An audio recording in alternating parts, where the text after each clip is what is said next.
Hello, screenwriters, and welcome to Writing for Screens, the screenwriting step-by-step project, episode 132. My name is Glenn Gers, and I am here every Monday through Friday, if I can make it, at 3 p.m. Pacific Standard Time, to let you look over my shoulder, share my screen as I go through the process of writing a script. I am doing this to try to demystify the process of writing a script because it's something that I think most screenwriting teachers don't get to do. They don't get to go into the day-by-day, scene-by-scene, line-by-line process of getting it through it, because you can talk all you want about what makes a great script, but the first thing that makes it great is actually existing. You can't have a great script if the script has not actually been written. And so I'm just going to show you how I get that done. I'm not saying it's the best way to do it. I'm not saying it's the only way to do it. It is not. It's just the way I worked out during my 25-year career writing for TV and movies. And I just want to talk you through it, walk you through how I do it, in case that can be helpful to you as you sit there in front of a blank page some days saying, how do I do this? You don't have to watch all of these. You can watch some, not others. It's not like you're going to miss anything. I'm just working my way through the process and being here to answer questions and show you what goes on in your head when you're trying to write something. Take what works for you. Throw out what doesn't. Every writer is different. Okay, that's the intro. Enough of that. Let's get to work. Hi, I write. How are you? Good to see ya. Let's get to work. First of all, the first thing I have to do, just a little housekeeping here. I read through the script again, and when I did that, I made some notes. And these notes are just things to do. Yeah. All right, so I'm just going to copy these and paste them into my outline way at the top in my general things to do so that I don't lose them. Because losing crap is just one of the most unforced errors you can make. It's one of those like, oh, seriously? You think of something, you write it down, and then you lose it. You don't remember to look at it, and therefore it is not in the script like you wanted. What a waste. We don't need to do that, do we? Oh, look, everybody's here. Hi, 99 Precinct. Hi, Jean from Atlanta. Hello, Maratelitoso. Hello, Anthony Zapata. Thank you. Well, thank you, Jeff. What can I say? I'm not going to argue with you. Hi, Butte. Hello, everyone. Okay, so here's the deal. The thing where we left off was the Deakins Outline. This is where we left off. Oh, I know what I did.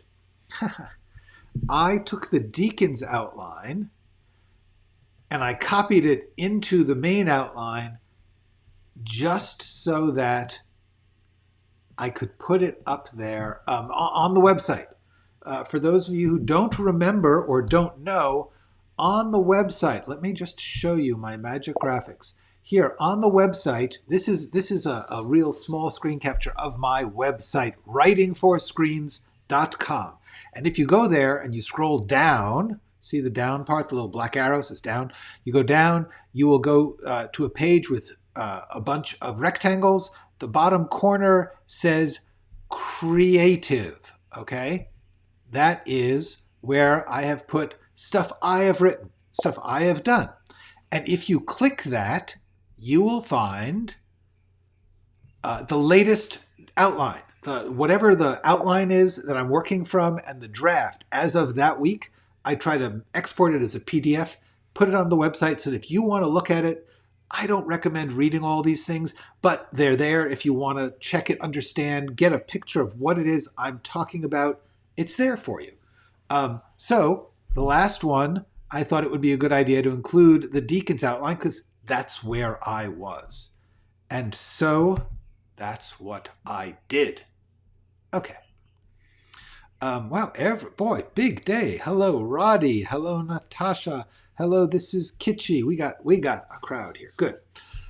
So let's get to the point here, which is I am going through a character outline, which means I'm taking the outline, I'm taking everything in it that is not from Deakins' point of view, that is not Deakins' experience, that is not a scene that Deakins is in. I threw it out. So now I just have an outline of just Deakins' experience of this story. That helps me to think, what is he doing moment to moment? Because I've got, when you start to write, you have so many things that somebody could do. The possibilities are way too plentiful. There's so many things you want to try and get in about the character that you know. And the question is, what are they actually doing in this moment? The great thing about an outline is it goes moment to moment. You go in a line. That's why I like outlines and not like spreadsheets. They go in a line, outline. And the outline tracks the experience of the characters moment to moment in the order they happen in the script. That's what an outline's good for. And it's good. You should have them. You should have an outline, in my opinion. The process that I'm talking about is partly described here in building character arcs. That is a video I made about character arcs, about how each character's story in your story, it's their own story. They're living their own life. They don't know they're in a movie. They're not saying, oh, I have to do this because we have to get this plot point across. They are saying, I am in this moment talking to this person because I want something. I want to get out of here. I want to get the secret to the treasure, whatever it is. So, oh my gosh, Natasha is just killing it. Natasha has completed episode 2 of her miniseries. That is scary. I'm still just trying to get one episode done. She has rocked through a bunch. Hello, Wolf Powers. Yes, Najo is on a roll. We need to give her props. We need to give her congratulations. Well done. Now I need to write my episode so that I am catching up with Natasha, who is beating me in the game of writing. All right. So the deal here is I've got Deakins, and what happens, I think this is really important. A lot of times when you have a problem writing a scene where you could do anything, you could do this, you could do that, you don't really know what to do, that's an important trigger, sign, say a red flag, saying you don't understand what these characters are doing. You don't understand their stories. Stop and figure out why they are in this moment and what they are trying to do. I have not figured out who Deakins is. I've left too many possibilities. And I also threw stuff in for my own sake. Like, oh, I think this would be interesting. Not he needs it, I needed it. Bad move. So I got to the big question. And this is a turning point, an either or. All writing is choices. Okay. Let's just...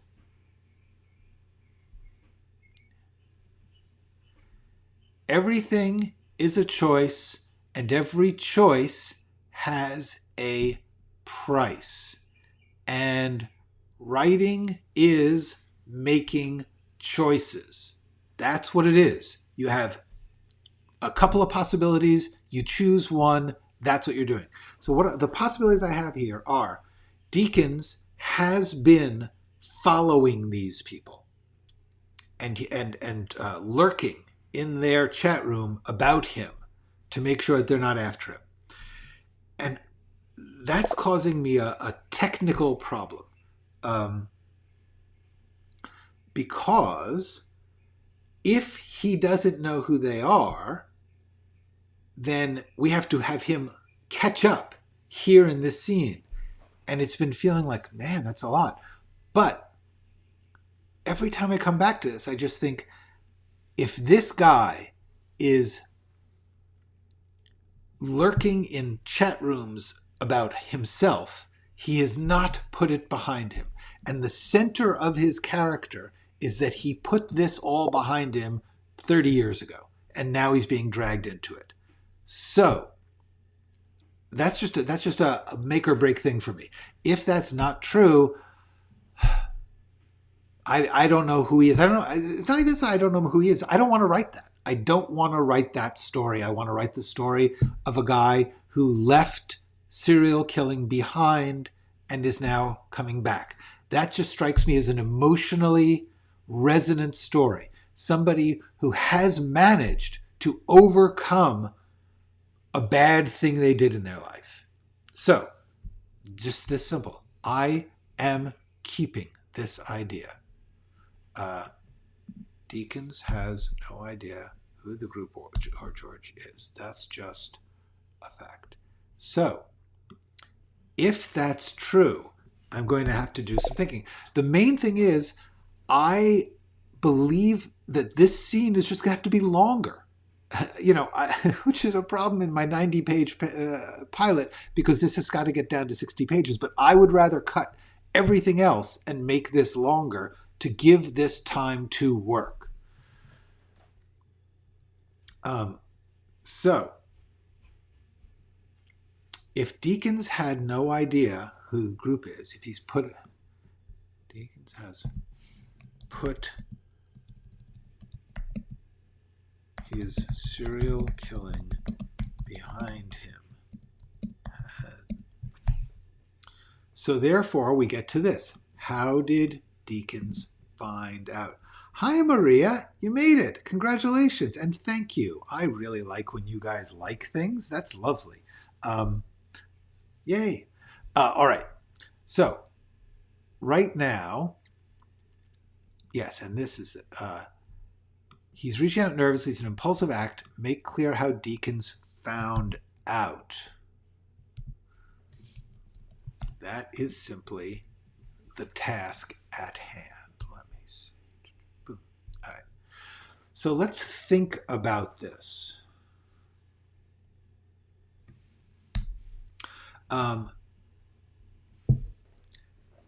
The obvious way, the only way, is that it made it into the national news. It made it into the national news in some way. Actually, not it. George's murder made it into the national news. Okay, this is a must. So the question is, what was that story? The story of the return of the chemistry set killer, George's murder.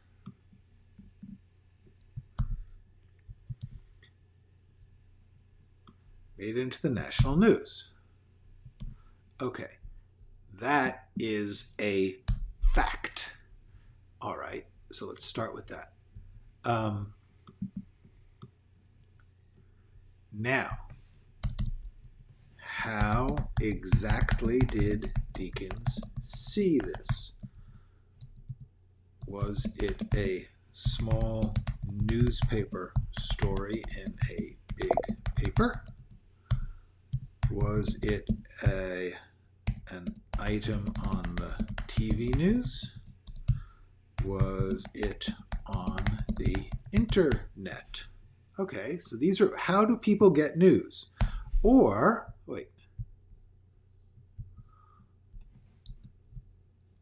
did he hear people talking about it in his town/life?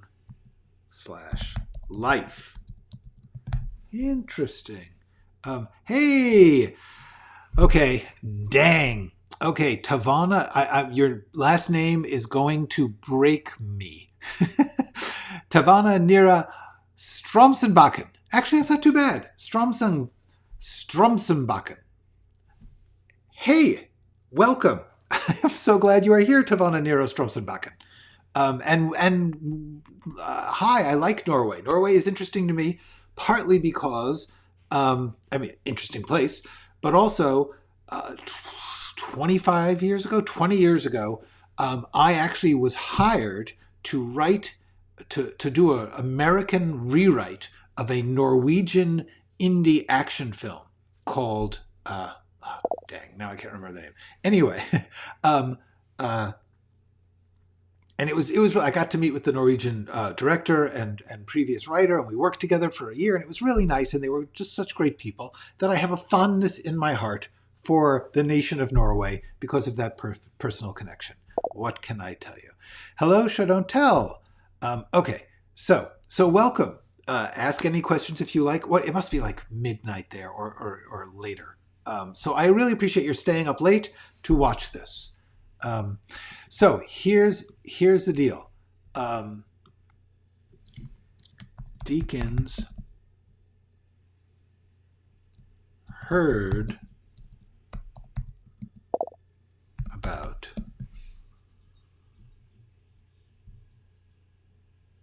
the return of the chemistry secular. Okay. Now, the reason I am doing it this way, and this is worth doing. Yes, thank you for saying that. It's not just me. There is something about this process of stepping through it step by step that helps you to, then later you can write it because you know what you're talking about. Here's the deal. The reason I changed the way this was phrased is because my last version of this, the story made of the return of the chemistry made into the national airs, that's a neutral passive fact. That's not a story element. That's not part of our story. The story is Deakins heard about the story of the returners. Okay, so Deakins heard about that.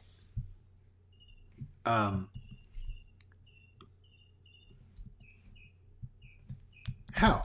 So now, you see, now we have, the more that you can write your outline and keep transforming it into actions, into things that the people in the story are doing or experiencing, the better your outline will be. Because when you come to write it, you'll say, this happened, I did this. Deakins saying, like, I was in the coffee shop and I heard people talking, and that way now you have a speech that he can give about how he heard about it. Until then, you're just like, it was national news. That doesn't help us. How did he hear about it? His action. Okay. Okay. Bruce Schindler caught up with the live sessions. Welcome. Another person managed. Dark sci-fi novels set in darkest rural Nebraska. Which part of Nebraska? I've been to parts of Nebraska and think it's an interesting and cool place. Lincoln, by the way, I liked a lot. All right. So I think sci-fi set in darkest rural Nebraska sounds excellent, by the way. I would be curious about that. I'd be like, wow, I wonder what we're going to learn about sci-fi and about rural Nebraska, because that's the thing. When you watch something or read something, you go to that place, you learn about those people. It's an exciting experience. All right. Hi, Matthew. So now we are going to learn something. We will learn something about Deakins from how he heard. See, this is just for you folks. This is just a little lesson for those of you who are interested. The reason I care about this choice is not just because there's a million ways you could do it. I just wrote down 4, which leaves a little, well, maybe not a million. Anyway, whatever we decide, whatever we choose to make, and remember, writing is making choices. Whatever we choose as the way Deakins found out this tells us about Deakins. Does he stay off the internet? Does he like to watch old crime shows like that? See, I don't see him watching 2020 or Dateline or all of those true crime shows. I like the idea that he overheard it. Okay. In fact, there's just no question. Of these choices, this is the one that is most defining of his life? Deakins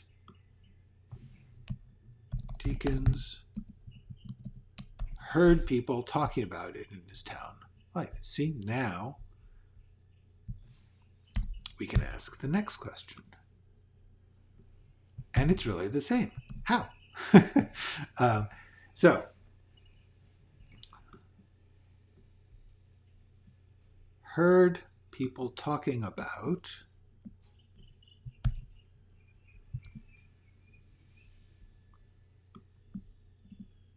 in his town. Like, look at that. We have gone from a lot of blather to a sentence with which is very specific. And now we can get into more detail. South Central. Cool. Neat. I hope the weather is okay for you there, and welcome. How would Deakins find George's number? It's really not too hard to find most people's number. You can just go on the internet and put their name, and sometimes for a fee, there's like things basically goes to all the yellow pages, all what used to be the telephone directory. It's all online. And unless he has an unlisted number, but you wouldn't think that George would, because George is trying to be a public figure. He would have at least some way to contact him, like on his podcast and stuff. Okay. Currently writing Tavona Nira Stromsenbakken is, and by the way, when I do that, I am not actually making fun of your name. I'm making fun of my inability to pronounce things. I want to apologize if it sounds like I'm making fun of names that are unfamiliar to me. I'm making fun of my tremendous inability to speak other languages. Currently writing and drawing a sci-fi graphic novel. Yes, good for you. You are more than welcome, and good for you about writing and drawing a sci-fi graphic novel. That is such a great use of narrative. That is such a smart thing to do because you control it. You can, in what you imagine, you can draw to the extent of your drawing ability. And that is so different from writing something that somebody has to finance and produce and cast and direct and all this stuff that scripts do. As you all know, I do like to ask this question often. Does it have to be a script? A script is one of the hardest and most frustrating and useless art forms in existence. If you can turn your story into anything that is not a script, I urge you to do it. You can always make it into a script later. You can sell your graphic novel to Hollywood, and that's actually a good way to do things. Okay, what exactly is a reverse shot? We're running. We've already accomplished a bit of stuff. Let's answer this question. A reverse shot is something that you should not really write. Don't write shots unless you really need to. Okay, a reverse shot is this. Suppose this is the shot of me and I'm talking to a person who's sitting like right there, okay? So that person is looking at me. The reverse shot would be of that person over my head, like the camera would be behind me. So it's a reverse. Another way to imagine that, hold on. Okay, I'm just going to draw this. It'll just take a second.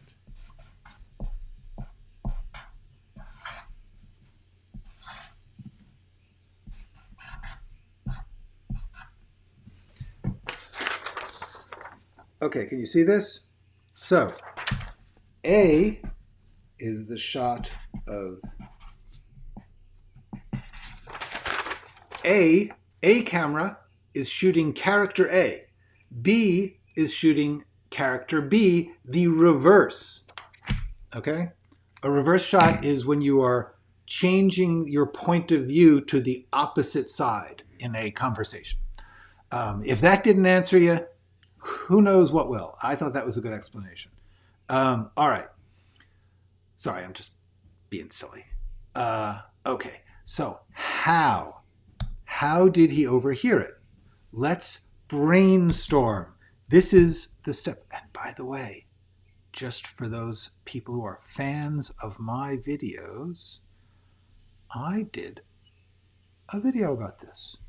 Brainstorming and scrap piles. Brainstorming. So here's the deal. When you have a specific question, then you brainstorm, which means you just freely throw things out. So, he was in the local cafe. People were in his shop. So what you do is you just say, how did he hear it? At a social gathering in his home. Church. Recovery group. Because whatever he tells us, and you know, honestly, this may not come up now. I heard about it. It was on. I mean, all he might say is, I heard about it. It was on the news. The return of the cold case of the chemistry set. The return. Cold case. Cold case comes back. Cold case comes back to life. Something like that. That's not bad. Okay, cool.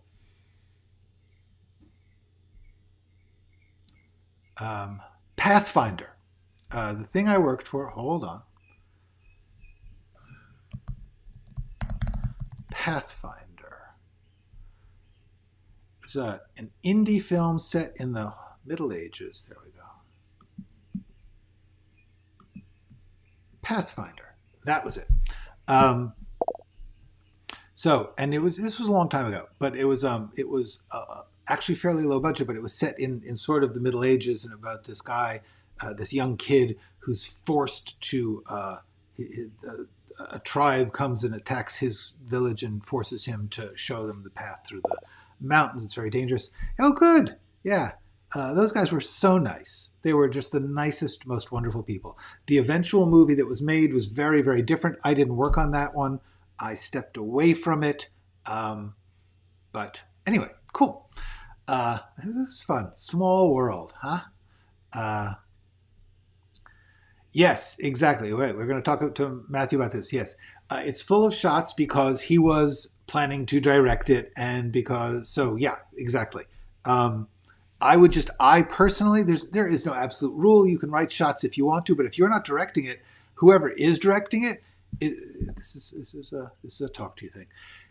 You can write all the shots you want. First of all, you're wasting page space. Scripts have very, very little page space. You have only so many. Look at, in my trying to get this story in, I'm 50% over my length, okay? You only have a certain number of words you're allowed to use before it's running too long. If you're wasting your space with cut to and reverse zoom shot, those lines make your pages longer and it takes away characters and dialogue and action. So that is my personal reason to not put them in. You're just taking stuff out of your valuable workspace. The other reason is whoever is reading it, who is a director or a producer, is like, what is this writer doing telling me what shots to use? I'm not going to use those shots. You're just being annoying. So, all right. Okay.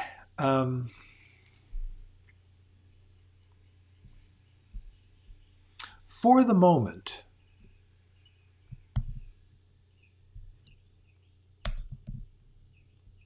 I think this is all we're going to need. Some people were talking. I heard some people. I heard some people talking about it. I heard some people talking. It was about talking. I heard some people talking. It was on the news. Cold case comes back to life. See, that's a good line. It was on the news. : Cold case comes back to life.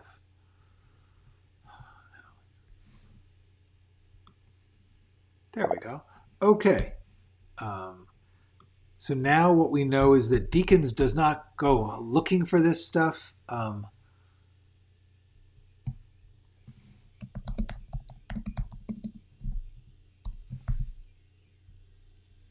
All right, so look at that. Now this scene makes sense. Yeah. Now and then, if it's specific to a moment that helps, like, sometimes you'll say like extreme close up or we are very close on. You can say that. It's not the end of the world. Just don't do it all the time. Okay. By the way, you may be able to hear there's construction going on across the street. I'm hearing it. They are drilling and sawing.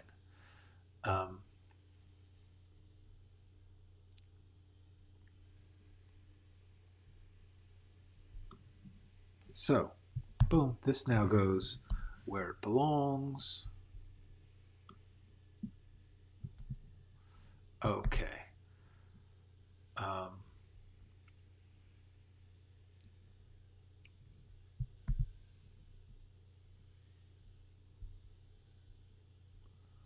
And then Norman interrupts and Deacon freaks out. That's fairly good.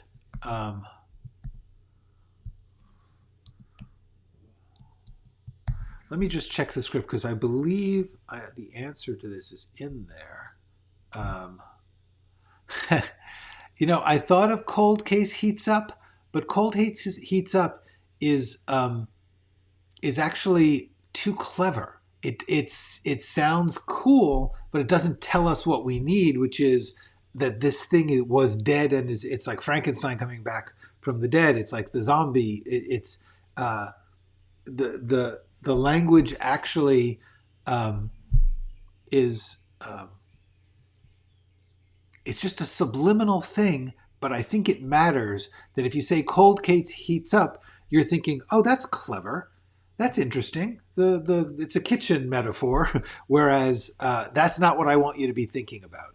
And that's really the thing. When you choose your words, you are steering the brain to making its subliminal connections and its echoes and its sound-alike things. And so therefore, you don't want to waste that.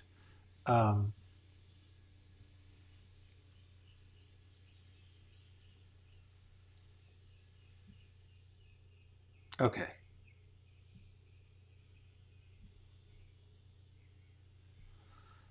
Okay, that's fair. So yeah, Xena steps in. That's okay. That explains how I got there.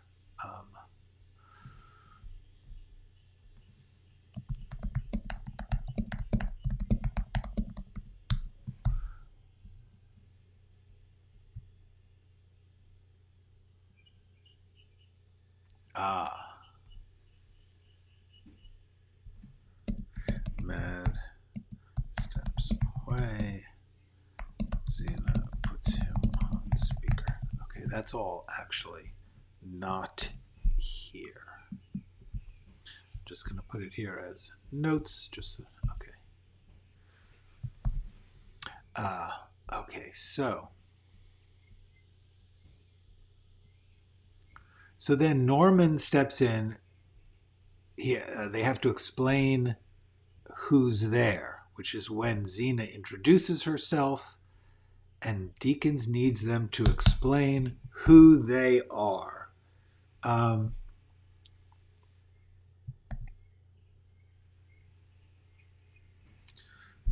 Actually, Xena, really? Never heard of our group? We always kind of thought you might be lurking, keeping an eye on us under some false identity. And then Deakins is like, I put all this behind me. Yeah. Obviously better longer, but yeah.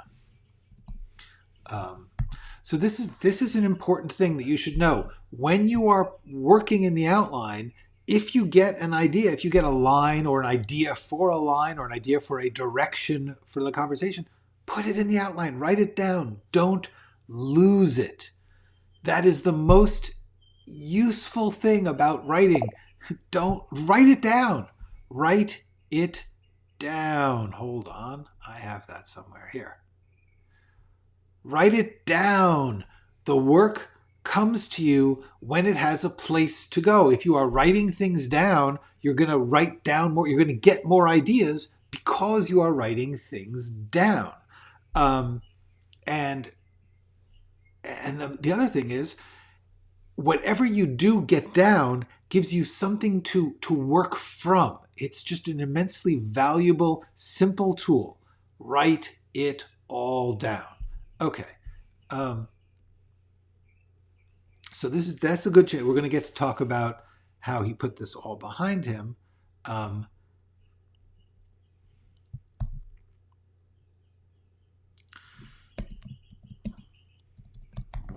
would you do this? Yeah. Okay. Right. Okay. Then, so this is basically right. It's a good step towards it. Why would you do this? It seems psychologically unhealthy to dwell on such sick, mean things.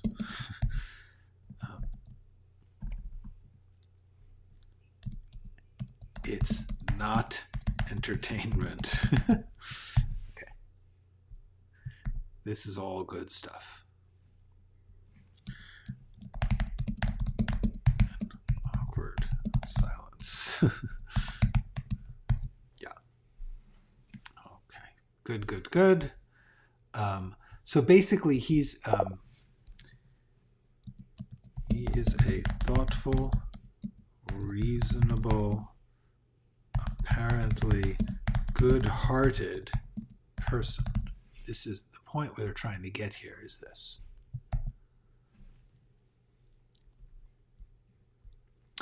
For this project, I think I have only really done Madeline and this. I think everybody else I kind of have worked out as I've gone along through the main outline. For a while I worked on Xena, but I sort of got her MO, her once I knew her way of working, which is that she's always trying to buddy up to people. I didn't need to do the outline because every scene just worked out that way. So the main ones I have done have been Madeline and Deakins. And the reason is because they have a lot going on. Norman, kind of easy. He's this guy. Once I cleared the clutter from the beginning of his story, Norman is a pretty easy character because his goal is to help Madeline. He cares about her. He likes her. He kind of wants to date her. And so that's his goal. It's clear, at least in the pilot, that is all we need to know about him. Deakins, and this is actually interesting. The key to characters is that you only get one bit at a time. The character may be very complicated, but at any given moment, you're just getting a bit. I think about it like in The Godfather. When you meet Michael, who is going to be an immensely complex character, the first thing you do is simply he's the youngest, he's kind of the baby of the boys, he's the outsider, he's the war hero with the outsider girlfriend at the wedding. But he's very important to his dad, and he's uncomfortable about it. But you get the idea of outsider, good boy, youngest boy. That's what you get from Michael at the beginning. That's it. As the story goes on, you're going to get more. In every scene with a character, you get one thing. What I had not figured out, what I was trying to get into Deakins, was too much at once. So now what I really want to get is this, that he is a thoughtful, reasonable, apparently good-hearted person. That is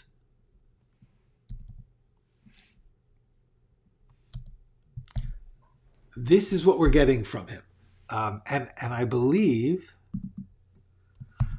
that this is actually pretty consistent. Right? Because let's put it, he's calling to say he didn't do it. I mean, that's already, it's like there's no malicious intent there. He's actually kind of hurt, kind of worried, feeling the need to communicate. These are all good things. I want to make sure that there's none of this Hannibal Lecter stuff going on here. Great. I am so glad. You know what? Sometimes you just pile up the scrap. That is okay. Welcome. So.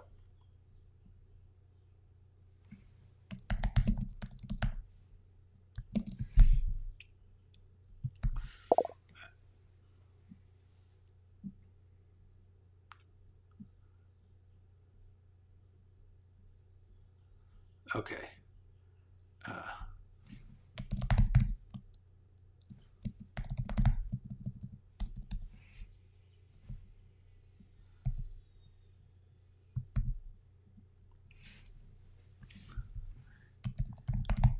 Okay, now this is a big one. All right, let's see. Is this psychological insight enough? I do not believe it is. That helps. Which helps? The curious about their motives and goals. It helps that there's only 2 character outlines, or it helps that this particular one, this particular character outline. Okay, I'll get to that in a second, Tavona, and I'll get to Matthew's too. But right now, how? Oh.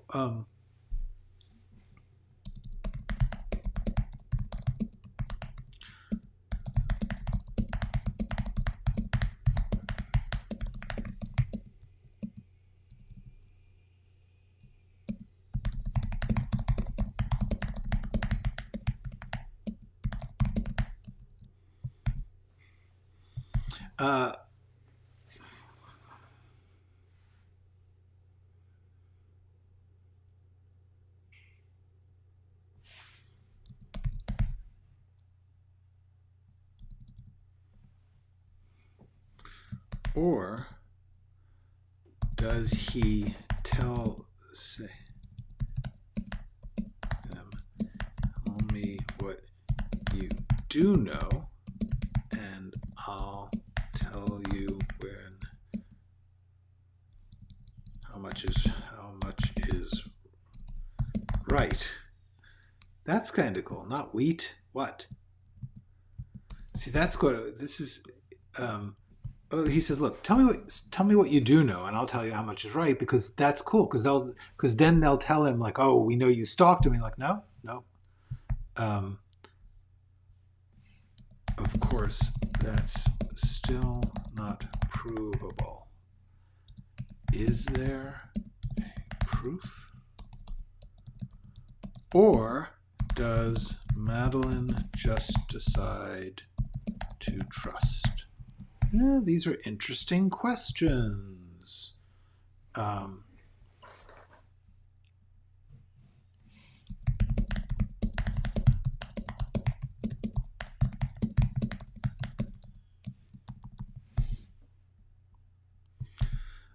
Okay, so let me go back to what would be your dream writing job?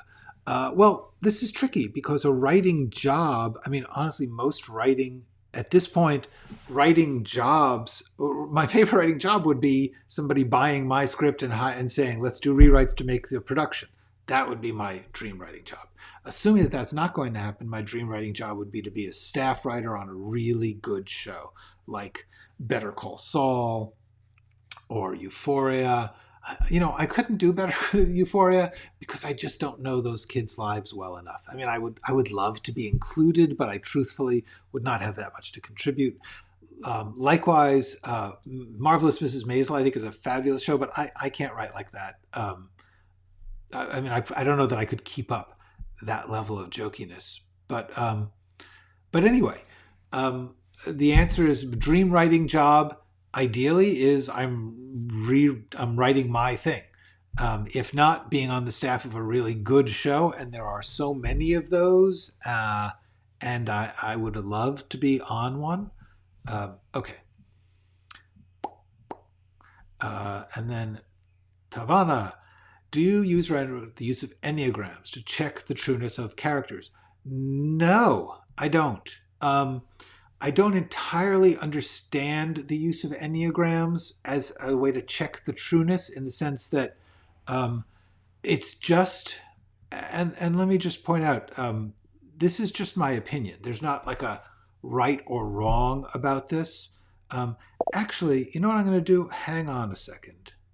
I'm going to do a quick check and make sure. I think different people have different understandings of Enneagrams. Yeah, okay, that's what I thought. All right, I was just looking it up on the internet. Okay. So here's the deal with Enneagrams. Enneagrams is a division of all of humanity into different psychological types, 9 of them apparently. That's basically, a type is antithetical to what I believe a good character is, because a type is, first of all, general. Like, there's a lot of that type, and a type is not taking action to a specific story. So as soon as you have like, I saw one, it's like the easygoing type. As soon as you have the easygoing type being a soldier and being on a mission, yeah, they might be an easygoing soldier, but the point is, now I have a mission, I have a story, and I want that person to be specific. I don't want them to be one of 9 types. I want them to be, they will have characteristics, but those characteristics come from a catalog of my experience of human beings, which includes everybody I've ever seen in a TV show or a movie, and everything I've ever read in a book, and everybody I've seen on the bus, and everybody I've been involved with in my life. So that's a bigger catalog. That's a bigger toolbox of possible types. If I think about relatives of mine, people I went to school with that and what I thought about, I know their psychology in that type sense. I can just use that. If I bring it down to just a bunch of small types, 9 general types, those are true in the sense that, yeah, I mean, people have those qualities and there's a mix of them. But once you get that, you're just saying types of people. And if you're just saying types of people, I would rather use the types of people in my experience, because I'll have stronger feelings and better understanding of them. So therefore, I don't like any set that says this is the full range of action. This is the full range you're allowed to work from. Because I can tell you, there's more to the world. There's more to the world than any formulation of any kind. If you tell me there's 137,000 types of person, there's going to be somebody who doesn't fit that plan. But certainly when you get down to there's like 4 basic plots, or there's, or something like that, it just doesn't hold up for me. I've seen too much of life to believe that. I believe that everyone is a combination of many, many things. And some of those things are basic qualities. Someone is evasive. Someone is a go-getter. Someone is a lecturer. Whatever they are, but then their variation on that is going to be so distinctive and so unique to this story that I don't want to get held up by the type. I would use the type like I would use any catalog of possibilities. Just like if I was saying, what types of plant are there? What types of fruit could they eat? Yeah, I would love to go down a list of possible fruits. That's what I consider the Enneagram. A list of possible things to get you started. And that's all I think you can really do with that. It's valuable. I remember when I started writing, when I was like 13, for my 13th birthday, somebody gave me, I have it here. a thesaurus, a published book thesaurus, back when that was a thing, before it was all online. In the thesaurus, they had lists of things, lists of jobs, lists of plants, lists, and that fascinated me. I loved having those lists to work from, but that's just the beginning. Like, are they a type? Yes. Are they that type? But then they're a thief, and they're a thief because they were abandoned as a child, and they are stealing to impress their loved one. That already has so corrupted the type that the type is meaningless to me. And also, types are static. A type doesn't change. A character is changing. They are dealing with things, and the qualities are important in how they come out in relationships. And I want that to be specific. I don't want that to be, oh, all of these people are alike. That's my take on that. Okay. Helps me because you. Yes, yeah, that's definitely that's how it helps me too. Like, the more I'm getting here, the more I'm going through this, the more I'm getting the idea that Deakins. What's most important to me about Deakins at the moment is that he truly, truly has managed to, in some way, put his serial killing behind him. And that is a curiosity. That is a puzzle that we are going to want to watch more episodes of to find out about. Because at the beginning, what we find out is he seems like a decent guy. And at the end of this scene, they point out his decency in reaching out has created a situation in which he may have to stop being so decent. That's such a strong hook for me. That gives me a purpose to this episode, and that's what I'm doing. So, no,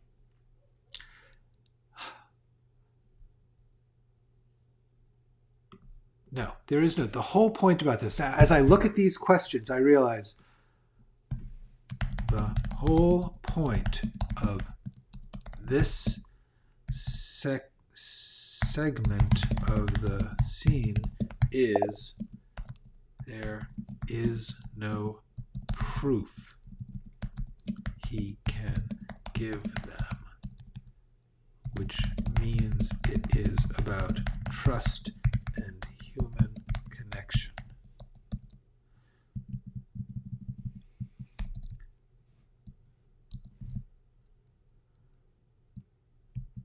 To believe him.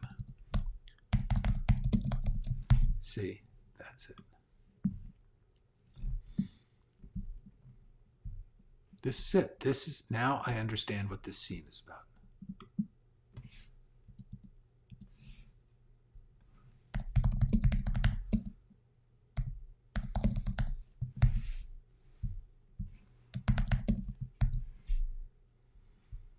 All right. Wow, that is good. Huh. All right.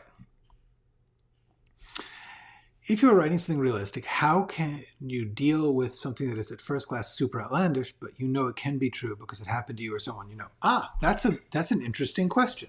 Okay, the first thing is, things are believable or not in a story based on the coherence of the story. We're not testing against reality, because we believe in Star Wars. We believe in Pirates of the Caribbean. We believe in patently untrue things. It doesn't matter. What matters is within that reality, there is some consistency and some connection to a recognizable human activity. That's what makes us believe things. Nothing is believable. When you watch anything, if you step out of it for a second, it's absurd. It's one reason you hear people often saying, like, I can't watch plays, I can't watch movies. They're ridiculous. People are pretending to be these things. That's true. There is absolutely no believable, even if you so often you will see something which dramatizes a true story and is not believable. So truth is no guarantee of narrative believability. What makes things believable is how you build to it, how you present it, how you explain it in the moment or afterwards or before, how you set it up. That's what's going to make something believable in a story.